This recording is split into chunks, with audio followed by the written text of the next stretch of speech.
Всем доброй ночи, друзья мои. Я периодически меняю названия для мистических историй. Ну, во-первых, их много накопилось, поэтому я снимаю сегодня в том числе. И периодически меняю, потому как, одинаковое название слишком часто звучать не должно. Немного отодвину, чтобы поинтереснее был фон. Почему я назвала его камина? Камин – это огонь, это очаг. Вокруг камина собираются близкие, родные люди, сидят, пьют чай, кофе, смотрят на зимнюю природу, как правило. И вспомните в детстве, если мы жили в деревнях, печка трещала или тот же камин. На улице зима, ночь. И о чем мы говорили? Рассказывали страшные истории. Человек так устроен, он любит сидеть в тепле, с чашкой чая, в защищенности и рассказывать или смотреть какие-нибудь ужастики. Наша психика так устроена, что, знаете, в древние времена патриции Рима говорили друг другу, советовали: если хочешь, чтобы женщина тебе отдалась, отведи ее на гладиаторские бои. То есть, глядя на эту кровь, этот ужас, у нее просыпается внутренняя страсть и какое-то удовольствие. Она готова побыть с тобой после. Почему так происходит? Вот, например, многие женщины терпят... Ой, телефон упал. Терпят побои, издевательства и остаются. И говорят: вот, все-таки люблю и прочее. Оказывается, что точка, отвечающая за боль в мозгу человека и за удовольствие, они расположены рядом. Поэтому, нажимая на боль, ты нажимаешь, по сути, еще и на точку удовольствия. И вот боль, страх, ужас, они расположены, эти точки, рядом. Поэтому, когда мы слушаем мистические истории, смотрим какие-то страшульки, у нас начинается внутреннее удовольствие, удовлетворение от того, что мы в тепле, в защищенности, у нас все хорошо, а где-то там что-то страшное происходит, но это не с нами.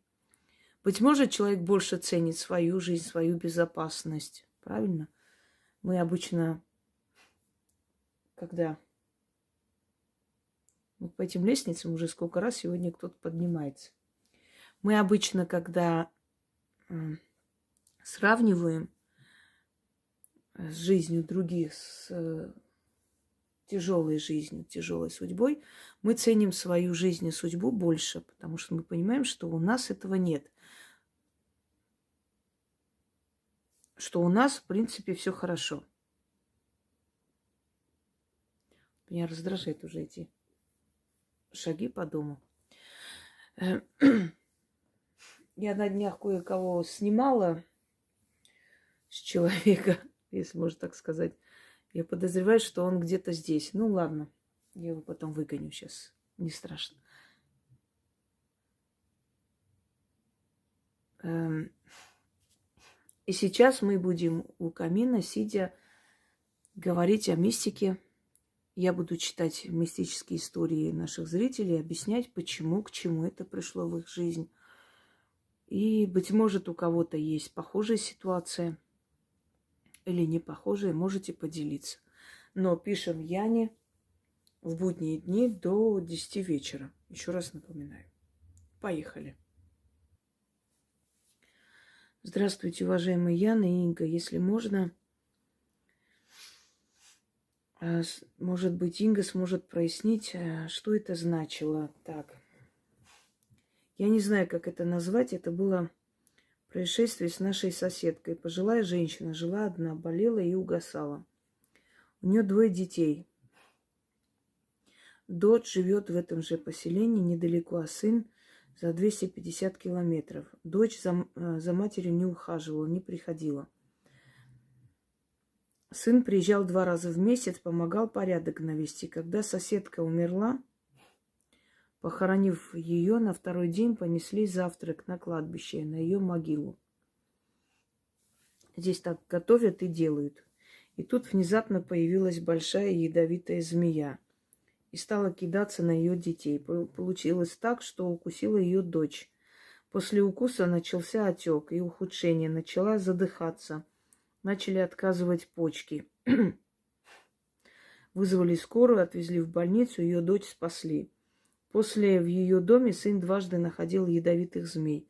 Что это было? Что это значит? Пожалуйста, проясните. Дело в том, что мертвые могут использовать, они могут использовать энергию живых существ, кошек, собак, птиц, и с помощью них явиться к живым и показать свое негодование или симпатию, или наоборот. Был такой случай, когда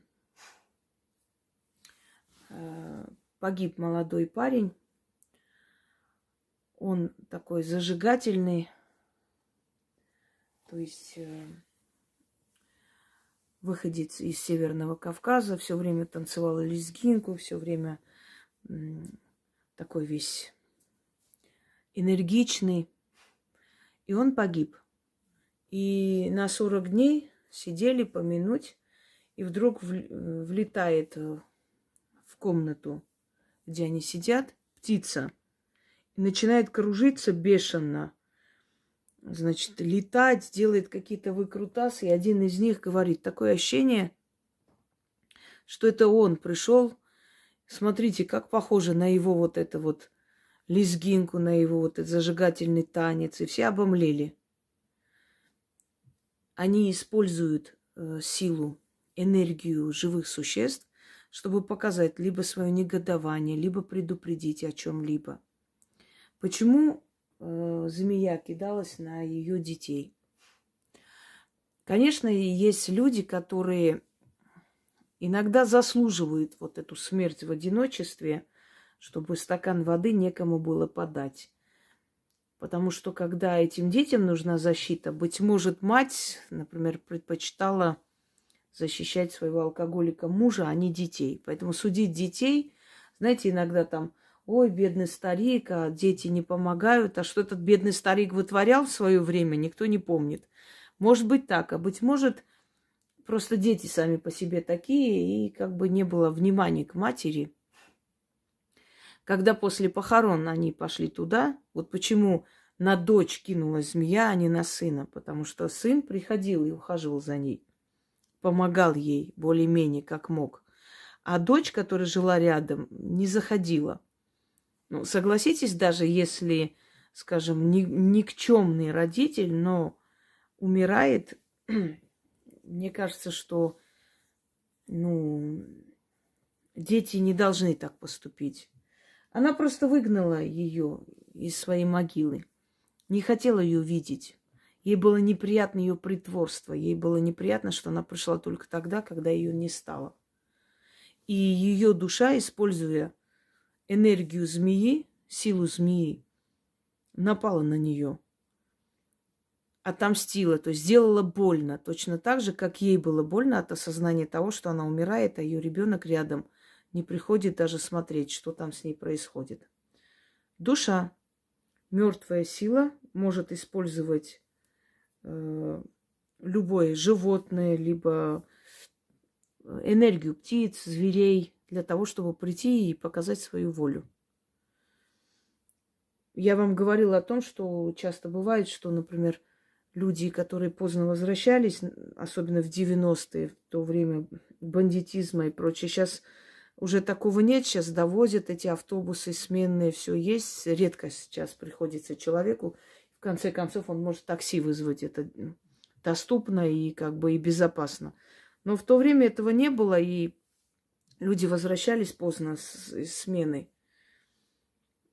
И зачастую они видели, как какая-то большая собака сопровождает всю дорогу за ними, с ними идет до дома, а потом уходит куда-то. И потом, когда искали эту собаку, чтобы как бы покормить, может, забрать, пристроить, так и не могли найти. Точно так же чья-то душа, кто-то из родственников, просто используя энергию собаки, сопровождала этого человека, охраняла его всю дорогу. Видимо, в этих местах уже бывали такие опасные случаи. Итак, пойдемте далее. Добрый вечер, уважаемые Инга и Яна. Разрешите мне рассказать не столько мистические истории, несколько, написано неправильно, вот я и читаю. Волнуюсь, извините, пожалуйста, если будут ошибки. Вот, уже есть ошибки, но ничего страшного. Мы жили в деревне, это было 80-е годы, жили бедно. В те годы, чтобы заготовить дрова, надо было закупать делянку. Надо было идти в лесничество и оплатить, но денег не было дома. И до зарплаты было далеко. Я тогда ходила в 1 класс. Папа спрашивал у соседей, чтобы взять в долг. Потом вернуть, когда получит деньги. Но, увы, ни у кого денег не было. А может, и одолжить не хотели. Папа очень расстроился, а в лесничестве не хотели ждать. Был сентябрь. Была очень теплая погода. Не было даже ветра. Я гуляла с соседскими девочками на улице. Мне очень было жаль папу. Я, шурша листьями под ногами, подкидывала их вверх и говорю шепотом, чем я могу ему помочь. Сказала, чтобы никто не слышал. И вдруг подул ветер, не сильный, ко мне, к ногам. Этот ветерок вместе с листьями принес 5 рублей. Это было тогда большие деньги для нас. Я обрадовалась и побежала к папе, отдала ему их. Он долго не верит, что я их нашла, пока девочки-соседки не подтвердили, что это точно я нашла. Папа был строгим, не любил, когда его обманывали. Вы знаете, Вселенная нас слышит. Я хочу вам сказать, что те мужчины, которые хорошо относятся к женам, к дочерям, к сыновьям, неважно, к своей семье, этим мужчинам мироздание помогает. Вот смотрите, удачливые мужчины – это те, кто любит, уважает свою жену. Как правило, очень уважительно к ней относится, очень уважительно о ней говорит, очень трепетно к ней относится. И, как правило, такие мужчины, они очень удачливые. Я помню в детстве такой, в юности такой случай, когда приехали к нам в гости, и муж с женой, молодые, наверное, моего сейчас возраста, и жена очень сильно заикалась. И он с такой нежностью все время ее обнимал, целовал, когда она переживала, волновалась, и у нее начиналось сильное заикание. Он просто ее успокаивал, так, знаете, ненавязчиво. И она успокаивалась и начинала говорить лучше. И мне вот это запомнилось, что человек с таким уважением, трепетом относился к ней, что, понимая ее недуг, тут же кидался ей помогать. И очень удачливый человек, очень в жизни, то есть многого добился. Потому что когда в семье мир, когда в семье любовь, то эта энергия притягивает и достаток, и нужных людей, нужные знакомства. И человек всего добивается. Вы очень хотели помочь своему папе, который был хороший человек. То есть, если бы он был плохим человеком, то есть ему никак ниоткуда не пришла бы помощь. Но настолько вы хотели ему помочь, потому что вы видели, что он для вас старается, что Вселенная вас услышала. Так что ничего удивительного. Эти деньги просто могли найти другие люди. Они уже были там. Естественно, они сами по себе не нарисовались и не создались тут же. И никто с воздуха их не кинул. Они уже были там. И вас просто привели туда, к этим деньгам. Вы настолько хотели помочь отцу, что вот вас привели к этим деньгам и практически дали вам в руки. И могу вам еще посоветовать, что когда вам в жизни для вас ничего не дается, попросите ради своих детей. Вот вы видите, что ни в какую ничего не получается, не дают вам силы. Вы попросите ради своих детей. Помогите мне ради моих детей. Для моих детей я хочу это сделать. Дайте моим детям эти деньги. И вы увидите, как быстро вам это дадут. Ради другого попросить, то есть имеется в виду ради родных стараться, если старается человек, ему быстрее дают, чем даже ради себя. И в жизни так. Мы кого-то можем устроить на работу, за кого-то можем пойти поговорить, кого-то можем защитить. Когда дело касается нас, нам неудобно. Согласны? Вот почему. Начнем. Здравствуйте еще раз, уважаемые Яна и Инга. Хочу поделиться мистическими историями, происходящими в доме. На протяжении 25 лет, как мы в нем живем, постоянно происходят странные вещи. Часто слышу шаги на крыше, чердаке, тяжелые, как мужские.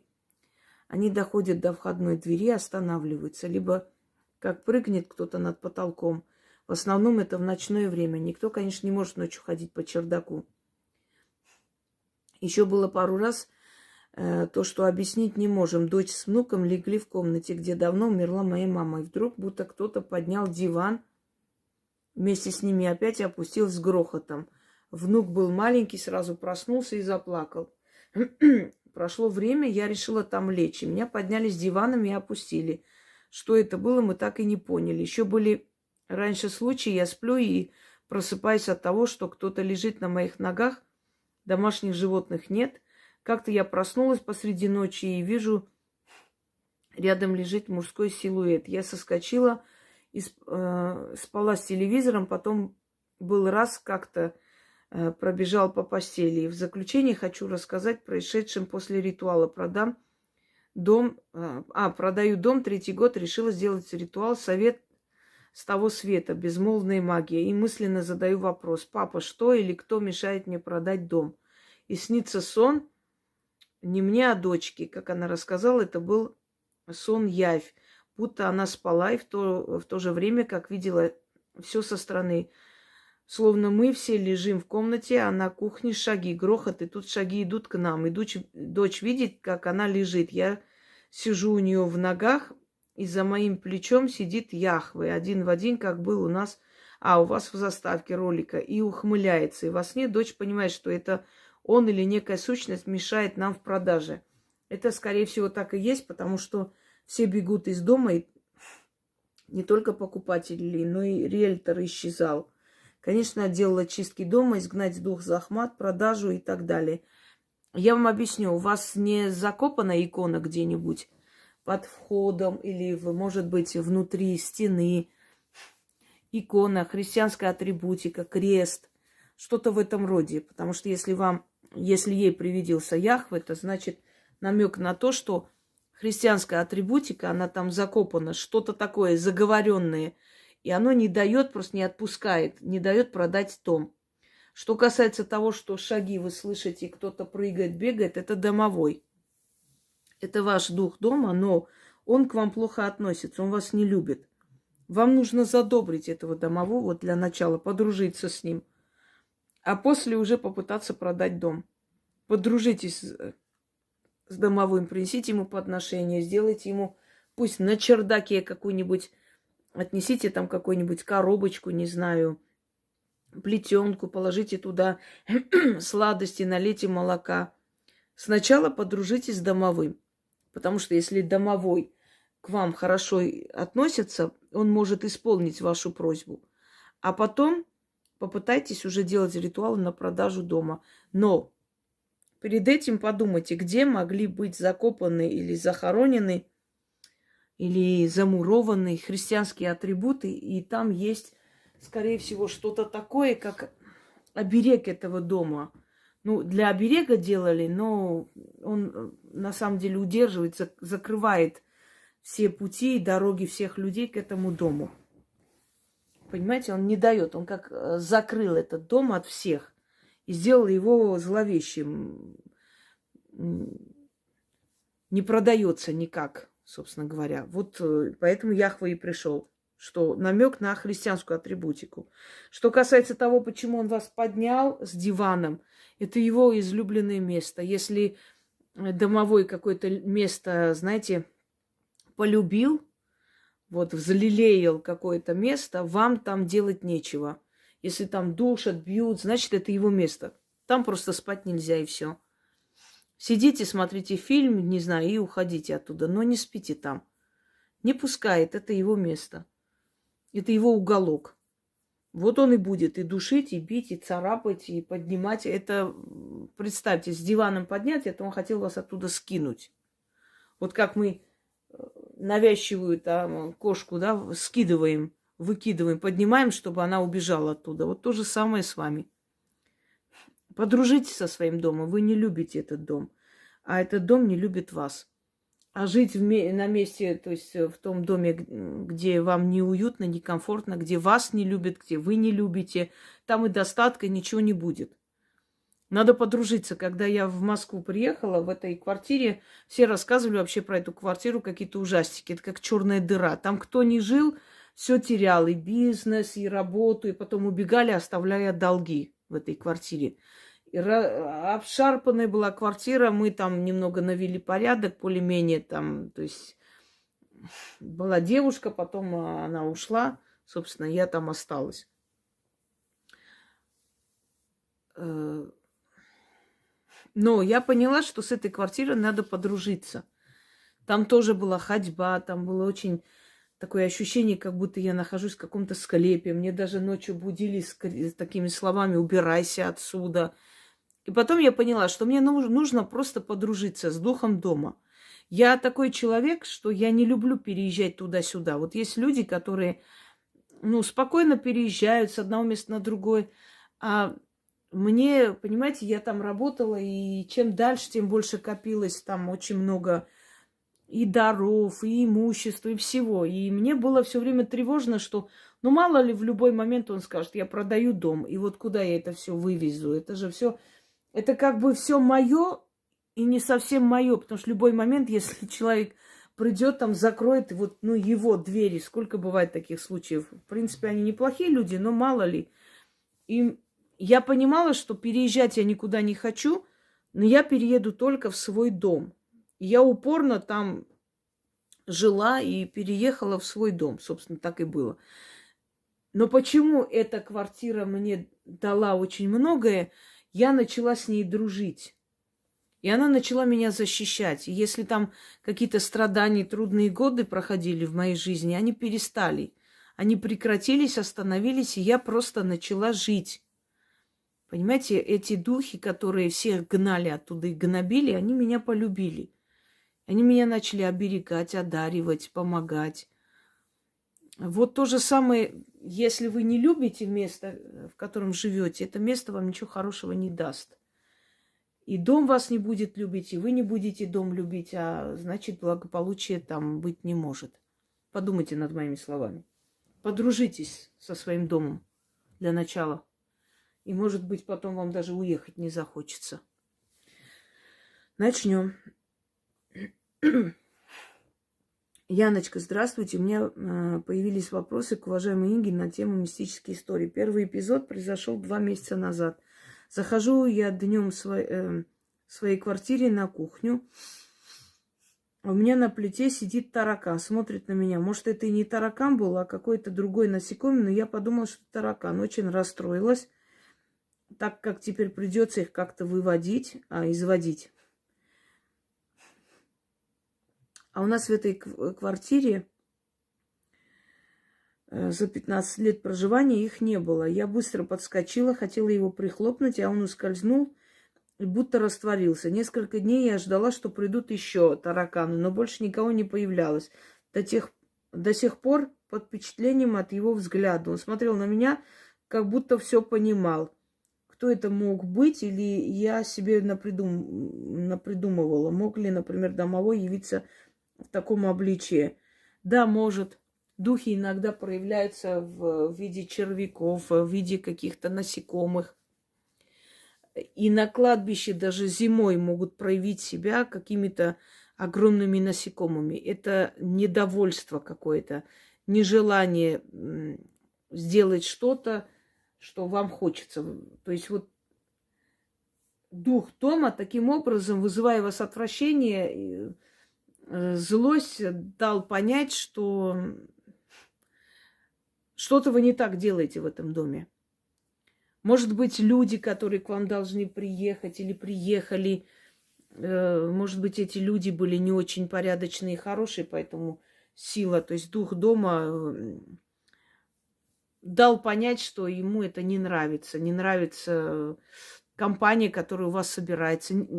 Все что угодно это может быть, но это действительно дали вам понять, что что-то не так. Тоже попробуйте подружиться с домовым. Но больше всего обратите внимание на людей, которые к вам приезжают. Или которые собираются к вам приехать. Может быть, собираются приехать в ближайшее время. Это не просто так. Такие проявления происходят или после того, как неприятный человек уехал, или до того, как неприятный человек должен приехать. И они, предчувствуя что-то неладное, вот так себя проявляют. Второй случай произошел неделю назад. Я встаю поздно, так как поздно ложусь. И вот утром, перед тем, как проснуться и встать, я ощущаю сквозняк, а этого не могло быть. А потом кто-то начал сильно меня толкать за шею. То ли хотели, чтобы я встала, то ли что-то хотела мне сказать. Я очень сильно испугалась, не могу забыть это ощущение. Если в доме сквозняк, вот внезапно ветер и начинает душить, это означает, что какой-то портал у вас дома открылся, но не всегда это надолго, это иногда бывает на время. Понимаете, духи, они перемещаются в пространстве. Ой, опять телефон. Они перемещаются в пространстве и проходят сквозь наше пространство, сквозь наши стены и то место, где мы живем. И в этот момент мы можем увидеть их иногда. Тени проходят. Вот сидишь там на кухне, чай пьешь, а потом тень прошла какая-то. Даже человек может пройти просто мимо нас, вот так прошел и исчез, растворился, в стену прошел. Это возможно. У нас бывают и такие сильные дни, бывают необычные дни, бывают какие-то древние праздники, когда открывались врата, и духи могли более быть активны вокруг нас и прочее. Во время войн так бывает, когда очень много погибших, не нашедших покой душ, они начинают вокруг нас ходить, и, собственно говоря, мы ощущаем их присутствие. Но если сквозняк и начинает душить, это некая непокойная, неупокоенная, да, не нашедшая свое пристанище душа, которая проходит сквозь наши стены.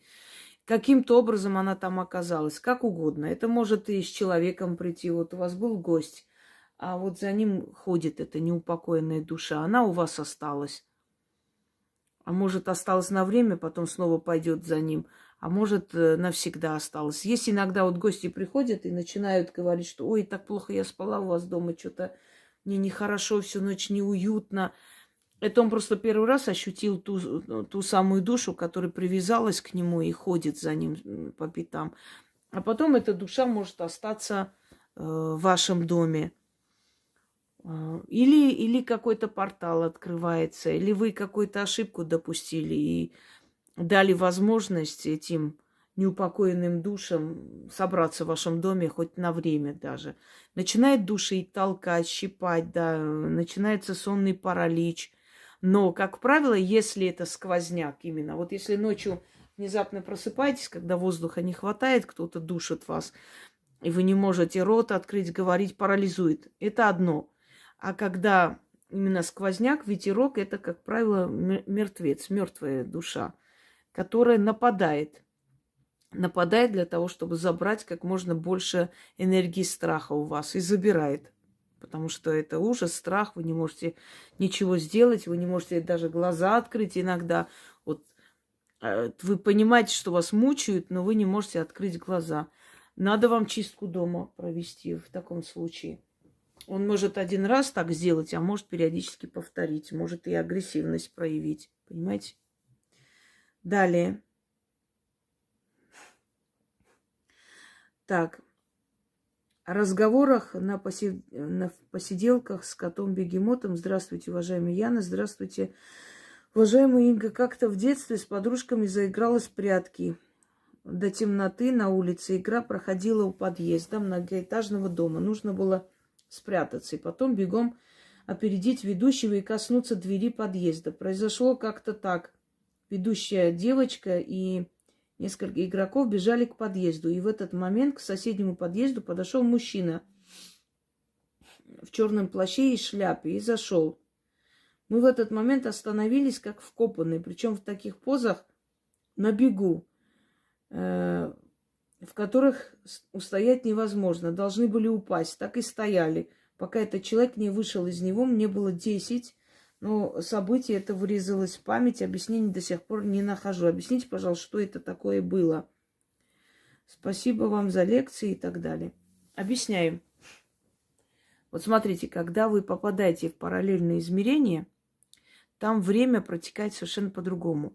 И вы смотрите вокруг себя, и ощущение, как замедленная съемка, понимаете, кинопленка, вот так замедленно, все замедленно. У нас хотя бы раз в жизни такое было. Когда ощущение, что ты сидишь за рулем, а едешь едешь обратно, то есть наоборот, назад. И у тебя просто холодеет кровь от страха, что ты сейчас кого-то заденешь или задавишь или что-нибудь еще. Но на самом деле ты стоишь на месте, а там светофор. Но тебе кажется, что тебя ведут назад. Ты назад откачиваешься, уходишь. Это первый момент. Бывает иногда, что человек вышел на улицу, ему показалось, что местность совершенно незнакома. Вот он вышел со двора своего, как обычно, смотрит, а там какие-то другие дома. Это доли секунды. Но ощущение, как будто целый час смотрел на все эти преломления временные, хрономиражи их называют. То есть наше пространство запоминает, что у нас было вокруг, до того, как мы там жили, и эту картину сохраняет в памяти, а потом в какой-то момент мы это видим. Далее вы ходите с остановки, смотрите вокруг, и такое чувство, как будто люди медленно передвигаются, все вот замедленная съемка, как в аквариуме, ничего не понятно, все какие-то шумы, пару секунд, а потом вы очнулись, поняли, что все хорошо и нормально. И когда это происходит? Когда человек перемещается вот в это ощущение между жизнью и смертью, между навью и явью, вот это пограничное состояние, когда он перевозбужден, когда он в горе или в радости, когда он играет. Ведь вы же играли, бегали, прыгали, чтобы успеть, кто там добежит. Это же как бы игра на перегонки, и кто не успеет, тот проиграл. Это вот время, когда вы в перевозбужденном состоянии таком, и в это время вы можете видеть потусторонний мир. Не всегда, конечно, но зачастую так бывает. Ну, например, человек узнал о смерти близкого, вышел на улицу и, не помня себя, идет по улице, вот просто вот не понимая, куда он идет, что, и вдруг он попадает в какое-то непонятное место. Старые дома, значит, эти фаэтоны разъезжают, он не может понять, что происходит, ему кажется, что он попал в какое-то место, где снимают фильм, площадку, да, киноплощадку, а потом это исчезает, тут же машины появляются, люди в современных одеждах. Вы игрались, у вас было перевозбужденное состояние, и в этот момент, когда вот всплеск эмоций и все такое, вы четко увидели духа, который прошелся, и вот этот шлейф энергии, вот этот вот фон энергетический, который за ним шел, он вас просто как волной задело. И время пошло по-другому. Вы поэтому и застряли в этих позах, потому что время, вы переместились в другое измерение, находясь в этом мире. Он просто как бы заморозил это время, понимаете, парализовал этот момент. Вот как «остановись в мгновение, ты прекрасна». Это не просто так сказано. Это мгновение остановилось. Время протекает по-другому рядом с духами. Совершенно по-другому. Именно поэтому люди, например, которые вот шагнули внезапно на трассу, вот проходя, да, шагнули и смотрят. У меня было такое, я смотрю смерти в глаза просто. Едет электричка, просто летит, я стою, и меня парализовало. Вот так люди и гибнут. Мне бы один шаг сделать, уйти, а я стою, смотрю, я вижу, как зрачки расширяются у этой женщины, у нее ужас, гримаса на лице у вот машинистки. А я не могу никуда двигаться, я как будто меня парализовало, прям вкопанная стою, и я чувствую, как просто вот рука мужская такая мощная, сильная рука вот так схватила меня за шиворот и оттащила просто. И вот сантиметр этот проехал трамвай, задел куртку, он прям черная была, ну просто куртку и все. Он меня спас, беременная. Я просто вышла с экзамена, какая-то вся взъерошенная, уставшая, там мучила меня эта баба. И я в таком состоянии вот непонятном, то есть уставшем, вот тоже так пограничном состоянии, шла домой. Вот время протекает замедленной съемки. И незаметно для вас вы можете оказаться вот в этой волне остановки времени. И вы оказались. Это была какая-то сила. И наверняка после появления этого черного существа, наверняка после появления у этих соседей какое-то несчастье случилось. Может кто-то умер и так далее. Просто так они не появляются, собственно говоря. А теперь хочу показать вам несколько фотографий мистического характера. Смотрите сюда. Пожар в доме. Смотрите, лицо, ну, как черт. То есть вот такое вот рогатое существо, да? Уши, лицо, глаза, даже щеки видно. И рога. Некое такое вот потустороннее существо, которое это реально вот видно просто, что тут даже фантазию напрягать не нужно.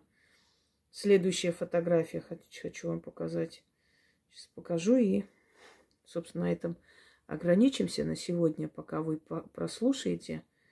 Вот. Вот смотрите. Видите лицо человека? Вот. Но здесь не одно лицо. Здесь еще есть лицо. Вот смотрите. Вот как дедушка старый. Еще и как руки, когти. Смотрите, как когтями, как что-то ест. Вот смотрите. Вот бородатый такой. Бородатая голова лысая. И как будто что-то держит. Оно более четко видно, я бы сказала, даже, чем вот это лицо. Хотя это лицо тоже видно. Это старый дом, видимо. Хоть он и переделанный, там что-то там еще, но старый дом. Видите? Вот такие съемки, да, я потом соберу и сделаю альбом. Это реальность. Это действительно видно, что это потусторонние сущности. Все, друзья мои, на сегодня достаточно. У меня сегодня очень много дел. Пойду займусь делами. Пока это загрузится, просто очень много отправляют историй, поэтому я решила все же загрузить их. Всем удачи!